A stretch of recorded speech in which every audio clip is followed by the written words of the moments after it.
যুব উইং, যুব শক্তির আত্মপ্রকাশ আজকে।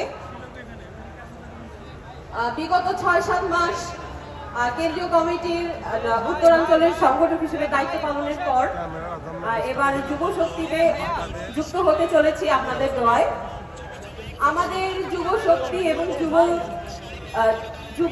যুব উইং এটি বিগত যুব দলগুলোর মতো হবে না বলে আমরা আশা করি।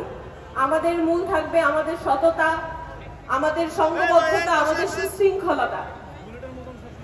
দুর্নীতিমুক্ত বাংলাদেশ গড়ার প্রত্যয়ে আমাদের যুব শক্তি এগিয়ে যাবে বলে আশা করি। আপনাদের সবার দোয়া এবং সবার শুভকামনা আমাদের প্রাপ্য। আজকে বেশি কিছু বলবো না, আপনাদের সবার দোয়া আমাদের সাথে থাকবে ইনশাআল্লাহ।